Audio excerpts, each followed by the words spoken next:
Hi people. Now, Thanksgiving Day is not a worldwide holiday, but I missed October and I can make up with a little bit with this and release the Schlocktober video later. Let's do this. This is the first screen of the movie. And this is not some dubious site, this is Tubi. The resolution is unacceptable. Got suspicious because of this, and I was right. Some 3D is going on here. Some very low quality 3D filter. Put up your digital 3D glasses or bleed your eyes out. I do have 3D glasses from some 3D documentaries. These came with attached 3D glasses. Digital 3D. This is how it looks like. If you remember, there were these red and blue ones. This one in particular, Spy Kids 3D. They allowed us to keep it. And I actually have the male one too. The first 5 minutes is what is most likely a Kickstarter section. You donate a bit and then you can send in some 5 to 10 seconds video and it will appear in the movie.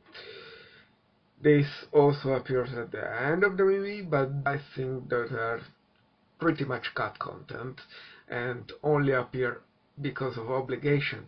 At the start of this film are okay, and have to summarize and recapture the previous installment, Amityville Thanksgiving. This has the official title of Amityville Turkey Day because we have a turkey slasher villain, but actually it was supposed to just come out with Amityville Thanksgiving 2. But as the main name's actor passed away right after the shooting of the first one, I think some things have to be corrected, and I will point out when I find such clues. Villain was a supposed couple therapist, and the males were the ones who were not sacrificed or eaten or something like that. So they are coming out and doing these reports, oathing revenge on the cultist therapist, and Domenico, who in the meantime between the two films closed on his business and while being likely mortally ill, went underground, possibly never to reappear, for obvious reasons. After the title card, the reporter says we have a leaked confession video from Frank. Instead of we switch to some director named Rocco. The crew possibly thought they are very clever with this. Rocco was a permanent character in a series of porn movies with very low budget and so on. Either way, it was a very popular brand. Moving on. So this director is making flops after flops. He is definitely not working in some big studio like Disney or EA or Biosoft, Blizzard, Ubisoft, as he would fail upwards and would not be threatened by firing. There is an in-joke here that there are 100 plus Amityville titles already. This is not true. Even if we count every short and web series, there was one, plus alternative titles on top of that, there is only circa 70 releases at this moment. We want us to believe this, the previous movie plays at the same place, and on top of all, that place is the original Amityville house. Look, the first flick, the dog resided in the middle of nowhere in a cabin in the woods. You don't tell me this. There is no way. But actually, a bit later, are shown a window, very similar to the window, familiar from the old posters. So they kind of make an effort. We must appreciate that point where it's point earned, and this is one of that point. I also think we have a plain 9 like Lugoshi wannabe case here, the caretaker, because we must have a Shining reference joke running here too. I think he's substituting for him in the script. He actually that does a bad job what he has to work with. He is actually my favorite character in this whole thing. Might be worth hiring for future projects. Then we have Mr. Borat, not Borat, I mean Rocco, who gets a mysterious delivery. It has the turkey in it. And the turkey puppet, while obviously having a very serious limitation with not having the bottom part, legs and that kind of thing, and it's rolled around on a trolley, it's a good puppet. It looks good, and it can turn its head and open its beak and has an attitude. So that's another good point in favor of this not good movie. Now the main curse would be the crew shooting a horror movie. I expected a documentary because that's easier to make and you don't have to make that many effects and you can have just people sitting around. And that's what we will get. People are sitting around on couches and sofas and disco lights, and they are talking meaningless stuff while shooting this Amityville Cannibal Thanksgiving. I just have no idea. We don't really learn anything about this movie they are supposedly shooting, what is a big hindrance for the whole experience, because like Bowfinger or anything like when they are shooting a movie, you must have, as an audience, have an idea what they are shooting.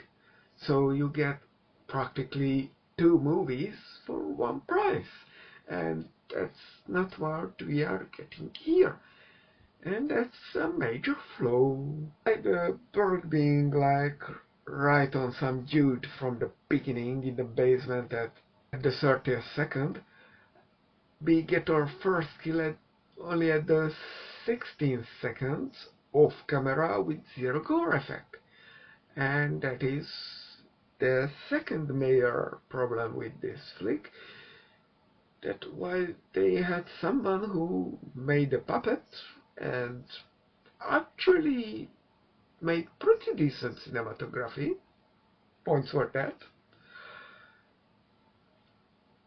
the casting is not good, the acting is zero, the story is non-existent, there is nothing happening on the screen, so the whole thing is pretty pathetic, and the kills, this is supposed to be a slasher.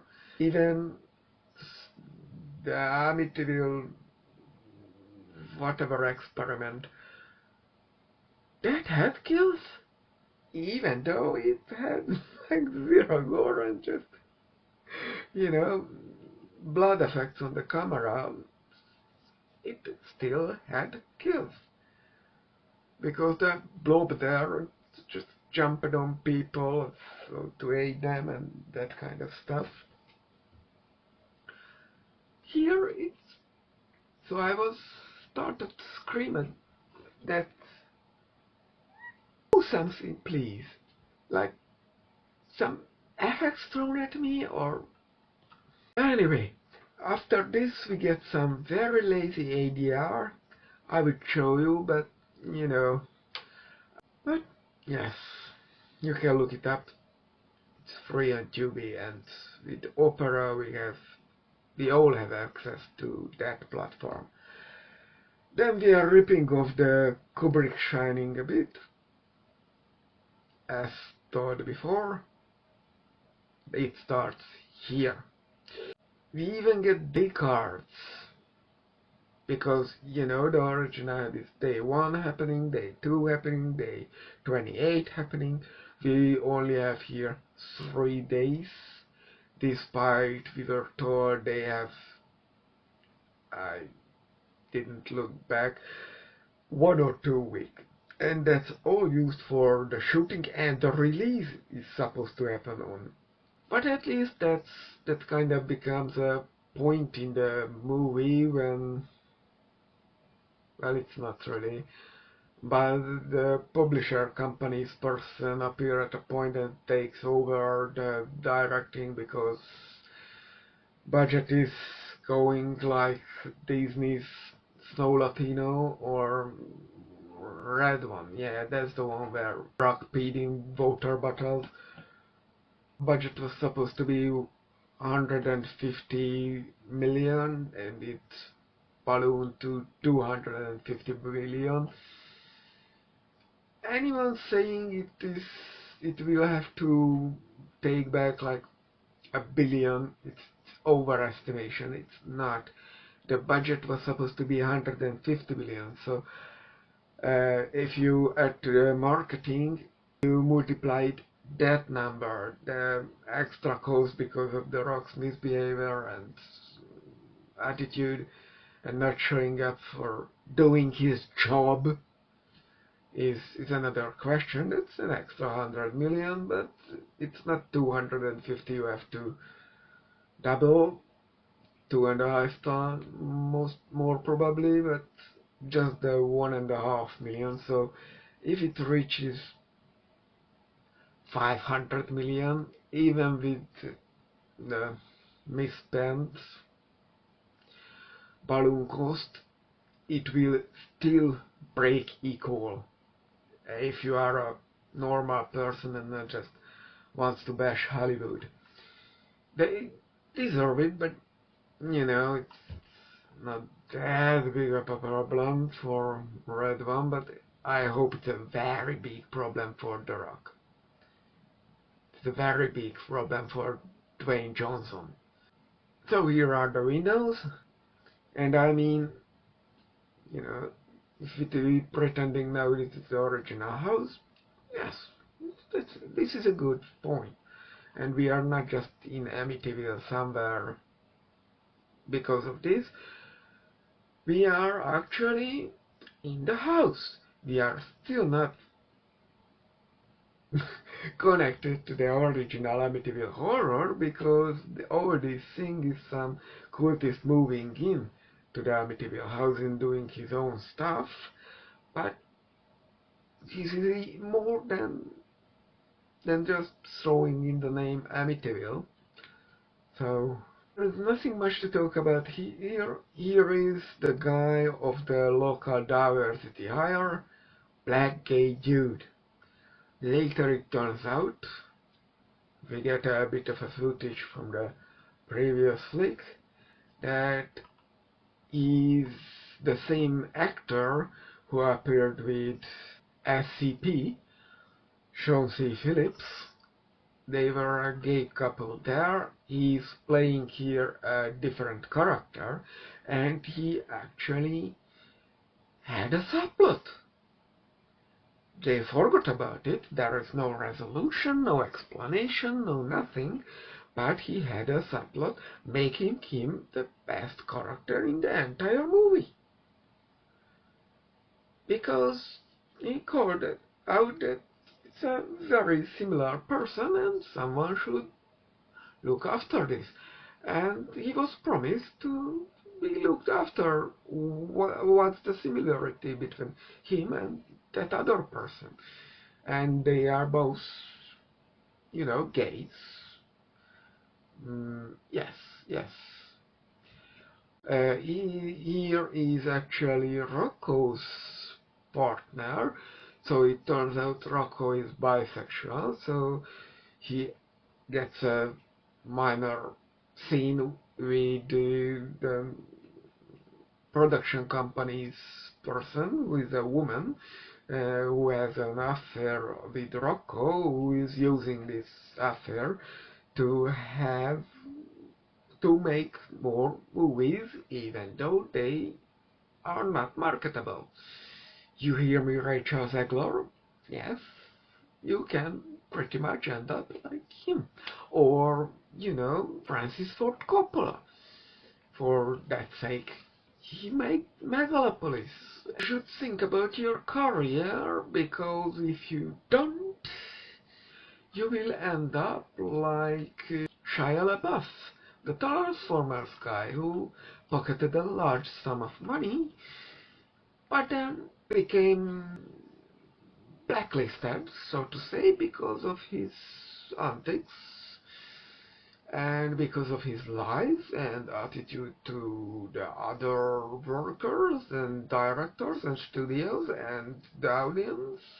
And when you become a controversial figure, people will start to cheer at you. Get out of business, like Jared Leto, the Morbius guy, and cult leader persona.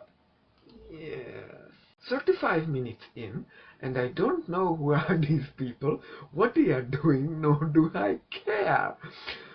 And we are supposed to have a skeleton crew, so I expected to have a technical guy, a camera person, the director, and like at best 3 actors. Instead we have at least 12 or 15 actors and actresses showing up, and one of them dies. I don't care, and I actually believe they won't even notice that she died. What I expected from this actress, by the way, is showing her titties.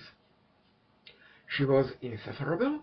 She was really, she was really that kind of character who in a low-budget exploitation movie would show her titties, but she don't. And now she's gone. There is another character who already died, and no one is looking after him, but he was some technical guy, so I was expecting it, whatever. And when we got jokes like, look at all these bloods, maybe give me blood. I mean, I see it's a drop of ketchup, and I don't even complain that. I wouldn't even complain that if there would not be a joke that there are liters of blood there, gallons, if you are American. Then I want this on my screen. So, think through your product, your script, discuss it with someone. There was a novel I was reading, not recently, and that was about a werewolf cop book novel. Thing I didn't like that this was a loner figure, and the writer is excelling when has 2 character, love interests.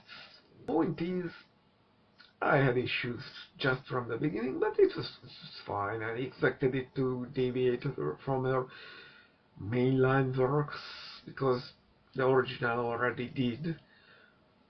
But my problem was that the build-up didn't do the themes she introduced. Like, now there, along werewolves, we had a ghost. good, fine. Why we don't still have only werewolves? And the problem arises when other characters came back, the protagonists of the previous book, and they went to look after the world, looking for other magical creatures, and they didn't even get vampires. They occasionally find a wizard or two with one or two spells, like blood rains and that kind of stuff, but otherwise it doesn't build up that there is a whole magical world behind the humans, and doesn't build up the werewolf thing. The core idea was this billionaire woman who got fatally shot and had a lung transplantation, and that was turned out not to be enough, so they summoned a ghost and got a demonic possession going on. My question was, why wasn't the lung coming from a werewolf? You put it in, and you have a double persona. Who will win? And the twist that the secondary persona could overtake the original persona. And you can have the whole it residing in the demonic realm or whatever, the same way, and you could have gone after some werewolves using mad scientists. That didn't happen. Here it is the same problem. It's what are we are missing two, soon three person, and we have a pretty huge cast we never don't couldn't rise. So why is the director, who is always high on coke, so he doesn't even know what he's doing, and always in the coke rush, and they are making a very cheap movie in a very fast time, so they don't have time to watch out where is everybody, and they even wanted to write out this woman, so they should be happy that she's gone. Why is he calling out that there are missing persons? How did he notice? I didn't even notice, and I am the audience who can roll back and forth the DVD. It would have been way better to just not even noticing that the crew is thinning out until way too late for them. Publishing persona comes in now and takes over the directing, and Mr. Nutborat is disappearing from the movie. We saw him lying at the bottom of some stairs. I thought that some off-camera neck breaking happened, but then he shows up again and immediately gets killed. And no one even, I don't know, no one even noticed him disappearing, so why was it necessary? The worst person who disappears from the movie is still made out of this. They have two female actors. One died, and the other no longer appears. That should be a big deal. And she didn't even die. She just, I don't know, shooting schedule happened in real life. I'm not looking up that trivia, it's probably not available anyway, but seriously. And around the 43rd minute, they are making a pretty usual boring short people talking with each other. Why is it not on a tripod? Even if you want to move the camera, it would be very good if you would not do a handheld, bobbling it all over, because you are doing a 3D and on top of it cheap 3D, so you made even me kinda seasick. And I had to stop for 20 minutes and make myself calm down to able to finish the movie. It's halfway point, so at least we are lucky that way. I wish I could show you some other footage too, because the cuts during the kill at and around 47 minutes are the worst. Nonsense order of events, and clips don't even fit into each other, and they cut half of the words. Feels like they were really giving it up. We also get a poop joke, which leads to nowhere, and we shouldn't even get that, because the guy who is going on the toilet is Mr. Hippie, who explicitly told, it took like 5 minutes of the movie at the very least, that he's not eating pizza because he's vegan, and now it turns out he's lactose intolerant too. He ordered salad. So how did he end up eating the pizza? Around the 1 hour mark, the remaining actress is a reporter. Actually, no, she was the makeup girl. Forget that. At 65 minutes, we finally get the plan of the turkey. It has to impregnate blah blah blah blah blah blah blah blah blah, or his demon ass goes back to hell. I didn't really understand what's the exact circumstances for that, and I did not care enough to roll back 10, maybe 20 seconds and turn on the subtitles. That's how much excitement I got out from this. And I'm very sorry, because the cinematography is good. The turkey is also good, so this could have ended up some trashy fun like Critters, but it didn't.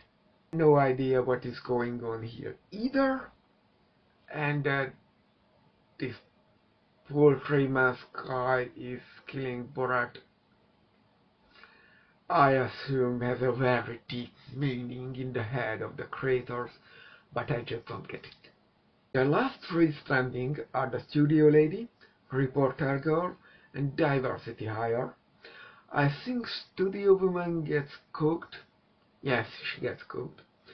And DH gets possessed, or he was cult member originally.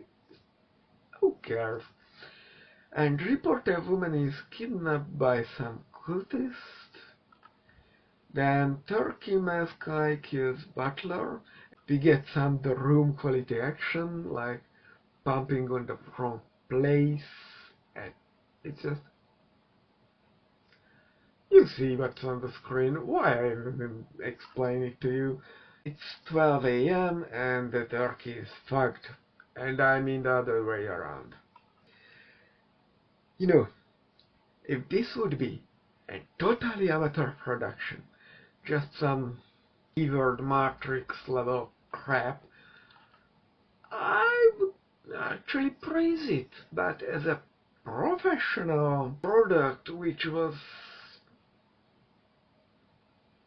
not even a first movie, like, let's just say this is not Suburban Sasquatch.